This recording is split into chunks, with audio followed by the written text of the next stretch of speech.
Let's face it, when compared to the rest of our shoulder, most of us have underdeveloped rear delts, mainly because we either tend to neglect them or we just don't train them as effectively as we could be, which is detrimental since the rear delts are not only the key to completing fully developed 3D looking shoulders, but have also been shown to play an important role in boosting shoulder stability and reducing injury potential as well. And although research indicates that it's true that many compound pulling movements like the lat pull down and seated row will involve the rear delts quite a bit, EMG data shows that rear delt isolation exercises such as the reverse pec deck, for example, elicits far greater activation, simply meaning that rear delt exercises should definitely be added into your routine.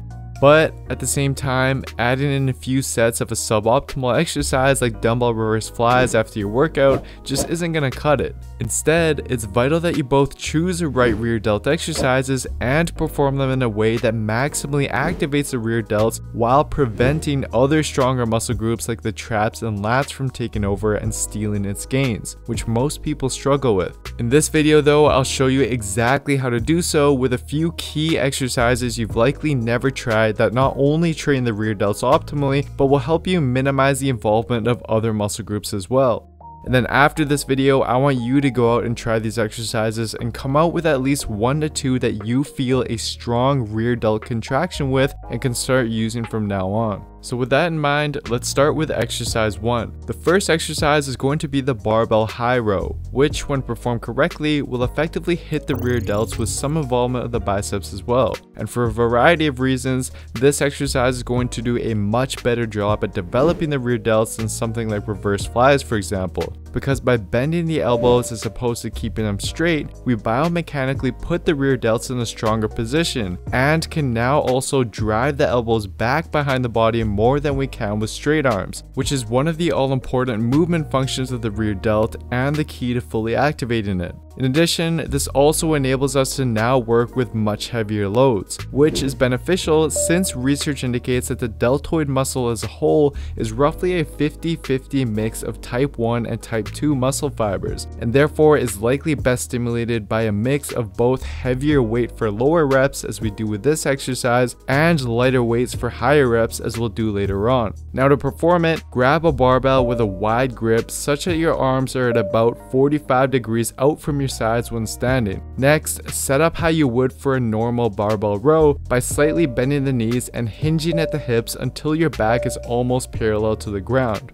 Now at the starting position, I want you to think about pushing your fists down into the floor in order to protract your shoulder blades, as this will help prevent your traps from taking over the movement. Then, lift the weight up towards your upper chest with your elbows kept high. And as you lift up, all I want you to think about as you do so is driving the elbows up and back behind the body as much as possible. At the top position, your elbows should be at a 90-degree angle. Pause here briefly while contracting the rear delts before coming back down. And I would highly suggest using wrist straps for this movement, as I find that it helps minimize biceps and traps involvement to better isolate the rear delts. And I'll leave a link in the description box down below to a pair that I personally use and recommend. And for this movement, you'll want to go relatively heavier with a moderate rep range of 6 to 12 reps and slowly increase the weight over time as needed. And in the event that this exercise is too taxing on your lower back, I suggest trying out the exact same movement but using a lat pull down attachment, either done as shown here with a leg up for support or alternatively on a seated row machine, as this is going to decrease the stress placed on your lower back. The next exercise, the Dumbbell Incline Row, is another heavy movement that will effectively hit the rear delts. This exercise successfully incorporates the many movement functions of the rear delts with added external rotation to emphasize the rear delts even more. And it's been shown in research such as this EMG study by the American Council of Exercise, which analyzed a similar but less effective movement to elicit high rear delt activation when compared to other rear delt exercises. Now to perform it, first set up a bench to an incline of roughly 30 degrees. This is crucial since if you set this too high, you'll be hitting more of the side delts and back muscles instead. and if you set it too low, it's going to prevent you from achieving a full range of motion. Next, grab a pair of dumbbells in each hand and then pull the dumbbells up with your elbows angled out to your sides rather than tucked in, as anatomical analyses indicate that this puts the rear delts in a stronger position and prevents the lats from taking over. Now as you pull, you'll want to externally rotate your shoulders by turning your wrists outwards during each rep. Hold the top position briefly while fully contracting your rear delts before coming back down. And again, for each rep, I want you to think about simply driving the elbows up and behind the body in order to best activate the rear delts. Straps can also be used here as well to minimize the involvement of other muscle groups. And I'd suggest once again using relatively heavier weight for this movement and a moderate rep range of roughly 6 to 12 reps. The third exercise is going to be the lion face pull to now hit the rear delts with lighter weight and higher reps. Now, although most of us know that the traditional standing or kneeling rope face pull is a great exercise for the rotator cuff and the rear delts, I find that for a lot of people, the traps, especially the upper traps, tends to take over the movement. However, by knowing that the upper traps are more active during upright exercises since they work as a postural muscle, we can modify the face pull by performing it laying on the ground instead. By doing this, we eliminate the effects of gravity and can decrease excessive activation of the upper traps to now better isolate the rear delts. And to perform it, you're simply performing a regular face pull but lying on your back instead. A few key points though are to think about pulling with the elbows until they touch the ground while externally rotating the shoulder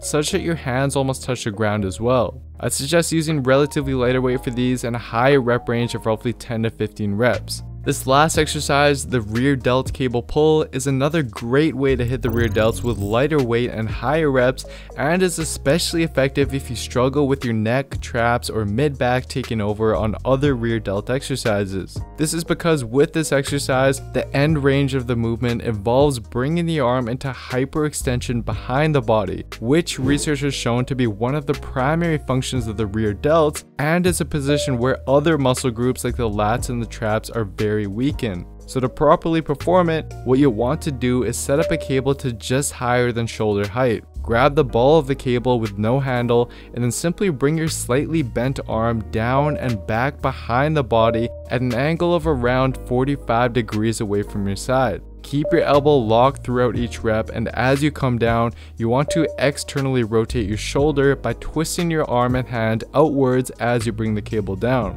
Although the triceps will be involved to an extent, when done properly, you should feel a strong contraction in the rear delts, especially after you get to high reps with it. I would, however, suggest experimenting with your arm angle and trying it out closer versus farther away from your sides in order to find what feels best for you. And similar to the last exercise, I'd suggest using relatively lighter weights and aiming for a higher rep range of roughly 15 to 20 reps. So here is a summary of the exercises I went through with the recommended number of sets and reps. What I'd recommend is rather than perform this as one workout on its own, instead you want to distribute these within a couple of your workouts throughout the week in order to allocate more weekly volume to your rear delts. So for instance, adding these two into your back workout and then these two into your shoulder workout, for example, is a good way to go about implementing them. Regardless though, experiment with these, find what works best for you, and stick with it, as this is going to help you achieve the rear delt development that you're after much faster.